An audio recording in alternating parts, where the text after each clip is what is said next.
For the longest time, I believed that if I just worked hard enough, they would stop seeing me as merely the youngest in the room, or worse, just the daughter. I thought that one day I'd be seen as someone truly worthy of continuing the legacy of our family business. My name is Chrissy Vaughn. If the name rings a bell, it's probably because of Vaughn and Sons, the high-end home design firm that once ruled the East Coast market. But what most people don't realize is that the Sons part wasn't just a branding choice, it was a declaration, a quiet but firm announcement. This company belongs to the men. Growing up, I spent more time on construction sites than playgrounds. Model homes were my second home. I trailed behind my father and two older brothers like an obedient shadow. While they discussed plans and carried blueprints, I was left managing clipboards and running for coffee. Anytime I voiced an idea, it was met with nods, maybe a smirk, and never taken seriously. I was ambitious, though they said it the same way you'd praise a puppy trying to climb stairs, cute, but not to be taken seriously. Still, I never once complained. I accepted every unpaid internship, every late shift, every mindless task they handed me. I dove into the financial reports, learned to read every contract backward and forward, and could predict market shifts better than most of our analysts. By the time I was 23, I had something no one else in the family had, a master's in business administration. At 24, I was running regional projects on my own. But within our walls, titles meant nothing if the men at the table didn't believe you'd earned them. The first time I raised the topic of succession at a board meeting, just floated the idea of preparing for future leadership. My father didn't even let me finish. His voice was firm, loud enough that it sucked all the air out of the room. "You're not one of us, Chrissy." I blinked, stunned. "Excuse me." He didn't look at me, just kept flipping through his meeting notes, as though I hadn't spoken. This company was built by men. It's been run by men, Tal. You've got talent, sure, but you lack the instinct. This isn't your place. From across the room, my oldest brother let out a low chuckle. My mother wouldn't even lift her eyes from her lap. Not a single person spoke up. Not even my uncle, who'd once told me behind closed doors that I was the future of this company. "You're too emotional," my father continued, sounding almost like he thought he was doing me a favor by explaining it. "You worry about people's feelings more than you worry about closing deals. That's not leadership. That's sentiment." Meant. I swallowed my disappointment hard. That meeting was meant to be my breakthrough. I had prepped a 5-year growth strategy, new marketing channels, and projections for entry into 3 untapped markets. But all they saw was a little girl playing executive. Later that same night, I was sitting alone in the office. I was unofficially running, though the title hadn't been given to me. My father walked in without so much as a knock. He started, tone casual, like we were chatting about the weather. "Your brothers may not be perfect, but they understand how to carry the Vaughn name." He looked at me for the first time that day and added, You've always been the dreamer." I laughed out loud, bitter, involuntary. "You mean the one with vision?" His expression darkened. "No, I mean the one who thinks ideas are the same as power. Pathetic girl. You were never the smart one. You just worked harder to make up for it." That line has haunted me ever since. Pathetic girl. You were never the smart one. Tetchquack. Tetchquack. Tetchquack when a... He walked out, leaving behind nothing but silence. I sat there staring into the black screen of my laptop, my own reflection staring back. The room felt colder than usual, but I wasn't crying. Not this time. For the first time, I felt awake. If they wouldn't make space for me at the table, I wouldn't beg. I'd build a new one they couldn't ignore. I wouldn't argue. I wouldn't plead. I'd walk away. And I would create something so powerful, so undeniable, that eventually, whether they liked it or not, they'd be forced to choke on every word they'd said to tear me down. They didn't know it yet, but that was the final day anyone would ever speak to me like I was beneath them. They had written me off. What they failed to realize was that I had already begun drafting a whole new story for myself. You might assume that after all of that, I would have just left quietly, and maybe I should have. But some small part of me still believed that if I just proved myself one more time, they would finally see my worth. So, I did what any so-called pathetic girl would do. I doubled down. I spent weeks fine-tuning a business proposal that could have redefined the Vaughn legacy. I tracked economic trends, demographic shifts, and consumer behavior patterns. I found a gap in the market: eco-conscious luxury homes integrated with smart technology. No one on the East Coast was doing it well yet, and I saw a way for us to become the frontrunner. I designed the branding myself, created financial models, and tapped into my MBA network for real-time feedback and industry insight. When it was ready, I reserved a modest conference room in our headquarters and invited the executive team for a presentation. I can still feel how shaky my hands were as I clicked through the slides. I remember the way everyone avoided my eyes, and I will never forget my father's expression at the end. Not approval, not pride. Just that tight-lipped smirk he saved for people who didn't know their place. When I finished, silence. My brothers leaned back in their chairs like they were waiting to be served dessert. My uncle stifled a yawn. Finally, my father spoke. "You done?" I nodded, unsure. He exhaled through his nose and turned to Miles, my eldest brother. "Care to explain why this would bankrupt us within a year?" Miles grinned. "No offense, Chrissy, but this isn't some grad school project. You can't just toss buzzwords like smart tech and green building into a PowerPoint and call it a plan. Who do you think our clients are? Elon Musk." The room broke into quiet chuckles. "It's not a joke," I said, heart racing. "The numbers lie," my father interrupted. "Instinct doesn't." "And my instinct says this is nothing but a vanity project." He stood up then. "You want to pretend to be CEO? Fine. Do it elsewhere. Go build your sandbox, Chrissy. Just don't come in here pretending you're one of us, because you're not. You never were." There it was again, that line, "not one of us." I looked around, hoping for a single face that might stand with me. All I found were smirks, sidelong glances, and polite discomfort. My mother didn't even show up that day. She rarely came to meetings anymore. Quietly, I began collecting my materials. As I reached the doorway, my younger brother Dylan leaned back in his chair, flashing a smug grin. "Hey," he said, voice dripping with mock concern. "If this doesn't work out, I heard there's an interior design firm hiring. You could always help pick out curtains." A new round of laughter echoed across the room. And just like that, it became painfully clear. This wasn't my family anymore. Not in any meaningful way.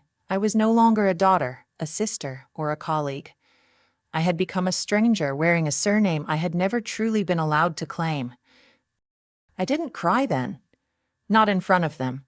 But the moment I stepped through the door of my apartment, the tears came hard and fast. Shame, fury, grief.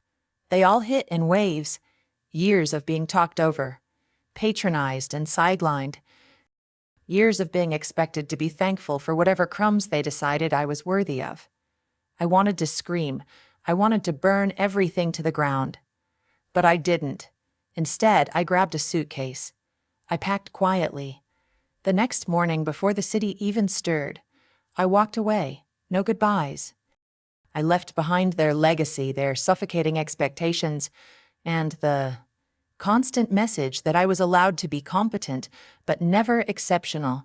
I turned my back on the boardroom I had never truly been welcomed into and stepped into a future that belonged only to me. I moved to a new city, one where the name Vaughn meant nothing. Here, I wasn't Chrissy Vaughn, the family disappointment or the forgotten daughter of a corporate dynasty. I was just Chrissy, a woman with a vision, a plan, and absolutely nothing left to lose. I found a tiny apartment above a bakery that filled the hallway each morning with the scent of cinnamon rolls and freshly baked bread. The walls were thin, the windowsills chipped, and the water heater wheezed every time I took a shower. But for the first time, I felt free. I sat down at a scratched kitchen table with my laptop and opened a blank document. No crest, no company logo, no condescension. Just me in the beginning of something they would never see coming. There's a strange kind of freedom in being underestimated.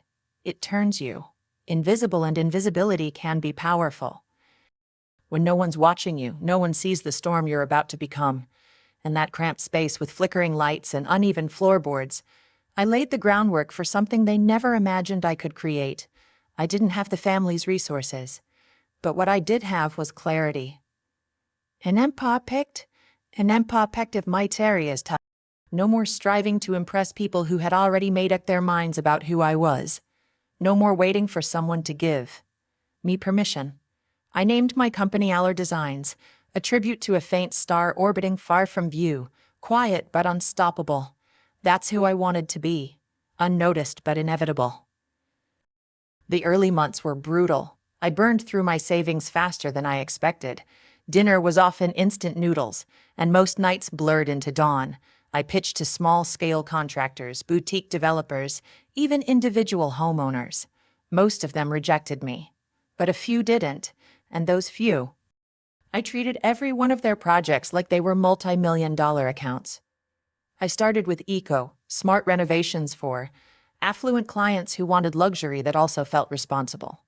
It was a narrow niche, but I knew there was growing demand. I did everything myself, drafting floor plans, sourcing materials, managing. I couldn't afford to fail. And more importantly, I didn't want to succeed just to prove something. I wanted to surpass everything they thought I couldn't do, and I would do it on my terms. Within 12 months, I had hired 5 full-time employees, secured a small design studio, and developed a client list that was starting to grow by word of mouth. We were still under the radar, nothing that made the trade publications, but we were gaining traction in the right places. My family had no clue I was still working in the industry. What they didn't understand, what they couldn't imagine, was that this wasn't just a fresh start. It was direct competition. I watched Vaughan and Sons closely. That wasn't difficult. They were always in the press, always touting their outdated luxury model, oblivious to the rapidly evolving market. They were coasting on reputation and old strategies while the world shifted around them. So I went on the offensive. I brought in a marketing strategist from one of their biggest former competitors. Together, we built a brand identity that spoke to all the clients my father had ignored: young professionals, women, led households, modern families looking for smarter design. Our messaging was clear, streamlined, emotionally intelligent, the complete opposite of everything Vaughan and Sons had ever been. We began bidding quietly on mid-tier commercial contracts, the kind my father, as firm, used to win without effort. Except now, they were losing. To us, a no-name company that delivered faster, thought bigger, and operated leaner. Still, they had no idea who we were, and I liked it.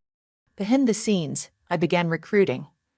Not just anyone, their people. The ones who were talented but unseen.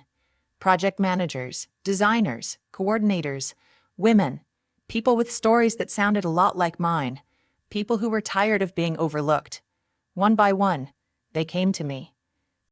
Aller Designs, like its namesake, was getting brighter, and they still weren't paying attention. About a year and a half into the business, I found myself sitting across from a high-profile client. It was between Vaughan and Sons, or us. I had already seen their proposal. Safe, dull, traditional. Then the client flipped through ours and looked up. "Who are you?" they asked, eyebrows raised. "This is fresh. It's thoughtful. I didn't even know I wanted this until now." I smiled. Just someone with a lot to prove. We won the contract. By the end of that quarter, we had taken 3 major deals that would have once been guaranteed wins for my family's firm. And with each loss, they seemed more out of step, more uncertain. Their reputation was fading, their charm slipping, and I had barely even started, but I stayed quiet. Let them mock the unknown startup. Let them smirk in their boardroom, blind to the reality that the very company that kept beating them was being run by the daughter they had cast aside. Let them believe I had disappeared, irrelevant and forgotten, because by the time they finally figured it out, it would be far too late. They say pride goes before the fall. But in my father's case, it was pride that built the fall, brick by arrogant brick. From the outside, Vaughan and Sons still looked untouchable, gleaming headquarters, branded trucks, glossy ad spreads in luxury magazines. But beneath the surface, I could see the cracks forming, and I was watching from a distance, waiting. The unraveling started with a project cancellation. A high-stakes resort build in Maine, something they'd been relying on financially. The official story was creative differences, but I knew better. We'd presented a stronger vision, tighter logistics, and lower costs. And soon after came the first round of layoffs, just a handful of junior designers. After I stepped out, Dylan, my youngest brother, leaned forward with that same smug look he always wore when he thought he was being clever. And diffused Dylan after. If this whole thing flops, he said, grinning, I hear there's a design firm looking for help with curtains. Laughter rippled through the room again. In that moment, I understood whatever this family used to mean to me, it no longer did. I wasn't their daughter. I wasn't their sister. I wasn't even their colleague. I was simply an outsider wearing a name they believed I hadn't earned. I held it together until I got home. That's when the dam broke. The humiliation, the fury, the ache, it all came pouring out. Years of being belittled, disregarded, underestimated. Years of being told I should be grateful for the crumbs they begrudgingly threw my way. I didn't scream. I didn't break anything. I didn't plot revenge. I packed. By sunrise, I was gone. No goodbyes. No explanation. I left behind their empire, their legacy, and the narrow cage of being just capable enough to support them, but never powerful enough to threaten them. I walked away from the table they refused to make room at, and into something completely unknown. In that quiet apartment above a cinnamon-scented bakery, I began again. I was no longer Chrissy Vaughn, the family disappointment. I was just Chrissy, and that was more than enough. I built Aura designs from the floor up, on cracked tiles, with a wheezing heater and second-hand furniture. I sketched out the vision they had mocked me for. I worked through the silence, through the rejections, through the loneliness. But the silence didn't last forever. The cracks at Vaughn and Sons were starting to show. First, a handful of junior designers were let go. Then, their longtime receptionist. Eventually, even a senior project lead, someone I had known well years ago, a man so loyal he practically bled Vaughn blue, reached out to me, humbly inquiring about a position. I didn't gloat. I simply forwarded the contract with a note, "Welcome to Aura." But the true collapse came 6 months later. Vaughn and Sons lost a major government contract, a multi-year retrofit project for sustainable development. It was a deal they'd assumed was guaranteed, one they hadn't even bothered to compete for seriously. They believed their name still had gravity. They were wrong. Times had changed. Buyers wanted forward, thinking design, eco-conscious strategies, adaptable models. We offered all of that, and more. Their press release was a mess of excuses. They cited market instability, increasing competition. They never mentioned us. Of course not. They had no idea it was me. But I knew they were beginning to feel our breath on their necks. Their marketing, once crisp and classic, suddenly tried too hard. New branding that echoed ours. Hashtags copied from our campaigns. Even a rushed announcement about their modern eco-initiative that read like a parody of our launch decks. They were chasing shadows. And the shadow was winning. Industry whispers began circulating. Rumors of internal chaos, mismanaged budgets, tensions between the family leaders. I didn't have to say a word.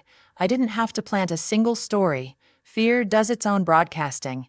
One afternoon, I attended a major trade expo. No, not even as an exhibitor. I just wanted to see them up close. See what the mighty Vaughn and Sons looked like when they were no longer the loudest name in the room. Their booth was tucked in the back, smaller than usual, less staffed. My father wasn't even there. Miles and Dylan were manning the space, trying and failing to look confident. I kept my distance, just far enough that they wouldn't notice me. A developer approached them. I recognized him from a pitch I'd led weeks earlier. "Sorry," he said as Miles handed him a brochure. "I'm already deep in talks with Aura. They're doing some amazing work." Miles forced a smile. "Aura." The man nodded. "You should check them out. They're onto something special." Then he walked away. Millis' expression dropped like a cracked mask. He turned sharply to Dylan, Who the hell is Ara? I didn't laugh, but I smiled. The reckoning had begun, but the turning point came quietly. On a gray Thursday morning, I was reviewing expansion models when my assistant stepped into the office, her eyes wide. "There's something you need to see," she said. She handed me a tablet. On the screen was a breaking article. The headline read, "Vaughn and Sons faces major lawsuit over project delays and breach of contract." This wasn't some clickbait scandal, it was a full-scale exposé. Missed deadlines, ballooning budgets, poor oversight. Anonymous sources cited infighting and dysfunction at the top. It was brutal, devastating, accurate. And many of the voices, I recognized them. Former employees, maybe even a few I'd quietly welcomed to Arar. My father's empire was bleeding, and now the entire world could smell it. I didn't cheer. I didn't forward the article to anyone. I simply closed the tablet, leaned back in my chair, and breathed deep. This had never been about revenge. It had always been about truth, about proving to myself, to them, and to the world that I had never been the naive little girl they accused me of being. I wasn't over-emotional. I wasn't just a dreamer playing pretend in their corporate fantasy. I was an architect, a strategist, a leader. While they mocked me, I had been building something real, something enduring. And now, it was too late to ignore. What none of them could have imagined was how public that future was about to become. It started on an ordinary Monday, the kind you forget, until everything changes. I was sipping coffee, reviewing concept mock-ups for a new luxury development outside Seattle, when my assistant burst in. "Chrissy," she said, breathless, holding her phone in one hand, "you're trending." I blinked. What? What?" She turned the screen toward me. There it was, Chrissy Vaughn, youngest female CEO in the nation, founder of Ara Designs, revealed. My heart stilled. It wasn't just a business scoop. It was everywhere. CNN, Forbes, Business Insider, even morning talk shows. One headline caught my eye. The ghost founder Ara CEO revealed as exiled Vaughn heiress. I didn't need to read the article. I already knew the story they were telling. The cast-off daughter. The underestimated visionary. The silent rival who outbuilt an empire. There were quotes from past colleagues. Footage from a recent keynote I gave at a private innovation summit. Images of me outside Ara's glass-walled headquarters. Modern, minimal, a stark contrast to Vaughn and Sons. And then came the clincher. A side-by-side comparison of their latest losses and our most recent win. A public reckoning. The media had drawn their own battle lines. My phone exploded. Calls, emails, congratulations. People I hadn't heard from in years re-emerged with praise. But the message that hit hardest didn't come from a stranger. It came from my mother. Just one sentence. "Your father saw the news. He hasn't said a word in over an hour." I stared at the screen. Not with guilt, not with triumph, just silence. For so many years, I thought that proving him wrong would fix something broken inside me, that if I just became undeniable, I would somehow be made whole. But at that moment, as the world finally saw what he never did, I realized the truth. I didn't need his validation anymore. That same afternoon, my publicist confirmed the news, primetime national coverage. A televised interview had been formally requested. "Do you want to do it?" she asked. I paused. I hadn't created Ara Designs for fanfare or attention. I built it for liberation, for space to breathe, to grow, to lead without permission. But maybe, just maybe, it was time to step forward and take the mic. I gave a single nod. Let's do it. The interview aired 3 days. I wore a deep navy suit, sharp, refined, and deliberately understated. No flashy labels, no theatrical speeches, just presence. The host began with the mystery. How a previously unknown company named Ara had risen from obscurity to quietly revolutionize the eco-luxury real estate world in under 4 years. And then came the question the world was waiting for. "Is it true that you're the daughter of Robert Vaughn?" I offered a measured smile. "Yes." "Then why keep it hidden?" "I didn't hide it," I said. "I just stopped apologizing for not being invited." She paused, clearly surprised by the honesty. And now you've built a company that's eclipsed theirs. It's not about eclipsing anyone, I answered, though we both knew the truth hung heavy in the air.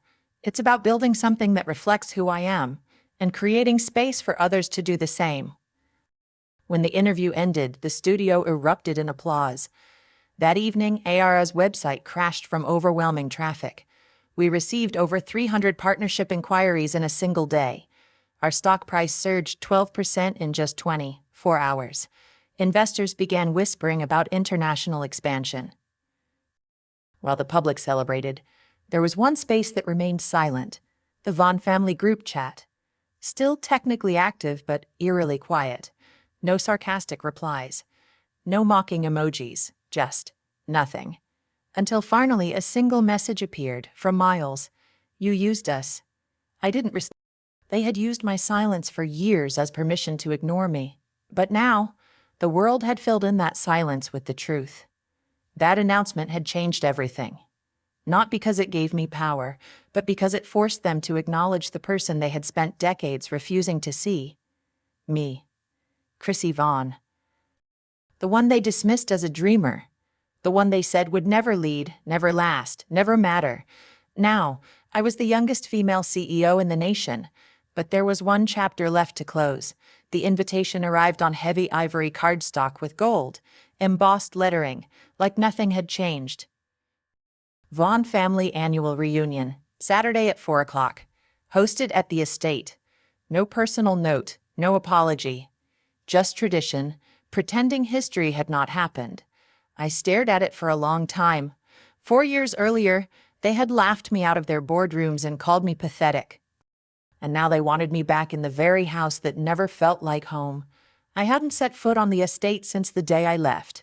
But this year, I RSVP'd yes. Not for them, for me. That Saturday, I arrived at the front gates in a black Rolls-Royce Ghost. The name alone made me grin, appropriate for the woman they once tried to erase. The guard recognized me instantly. His eyes widened as he raised the barrier. The long driveway sparkled with polished luxury vehicles, BMWs, Audis, even an old Bentley or two. But only one Rolls. I stepped out slowly in a tailored ivory suit. No designer logos. No theatrics. Just confidence that didn't need volume to be heard. As I moved toward the front doors, conversation quieted. Heads turned. Stares followed. People weren't quite sure how to react, but they were seeing me now. I walked into the foyer like I belonged there, because I did. Whether they liked it or not, my mother was the first to meet me. Her gaze softened. You look stunning, she whispered. Thank you, I said, then leaned in slightly. But let's not pretend. She gave a faint, almost mournful smile. Fair enough, the party buzzed on. Cousins, uncles, familiar faces. I spotted my brothers by the fireplace. Millis' jaw clenched. Dylan's eyes flicked toward the car keys in my hand. I didn't stop to greet them. Instead, I moved toward the back patio, where I found my father standing alone, arms crossed, gazing out over the lawn like a ruler overseeing ruins. He turned when he heard the click of my heels. For the first time in my life, Robert Vaughn looked small. We stood in silence. You came, he said finally, voice softer than I remembered. I did. He studied me for a long moment. You've built something remarkable. I said nothing. He looked away. His voice cracked slightly. Chrissy, I might have been wrong. That almost made me laugh. Might have been. But I hadn't come for apologies, I came for closure. He turned back to face me. The company's in trouble, your brothers. We could use your help. I held his gaze steady, quiet, not angry. Just done, you once told. Me, I wasn't the smart one, I said softly. That I was just a pathetic girl with too many ideas and no power. He didn't deny it. I gestured around. The house, the guests, the crumbling empire. And now, you want my help. He opened his mouth, but I raised a hand to stop him. I didn't come here to save you, Dad. I built something without you. While you laughed at me, I created. While you doubted me, I became everything you told me I'd never be. His eyes scanned my face like he didn't recognize the woman standing in front of him. "Good," I said. I turned to walk away. But just before stepping inside, I glanced over my shoulder. "You were right about one thing," I added. "I'm not like you. And thank God for that." Inside the house, the crowd parted around. Me stolen glances, whispered names, strained smiles. I wasn't there to be adored. I had nothing left to prove. Outside, the ghost gleamed beneath the late afternoon sun. I slid into the driver's seat, started the engine, and glanced back, not at the house, but at the little girl I used to be, the one who had once tried so desperately to be seen, and I smiled. Because she wasn't trying anymore. She was leading, and from that day forward, the world would never forget her name, Chrissy Vaughn. Not the black sheep, not the afterthought, not the pathetic girl, but the woman who rewrote the rules and made damn sure no one like her would ever be overlooked again.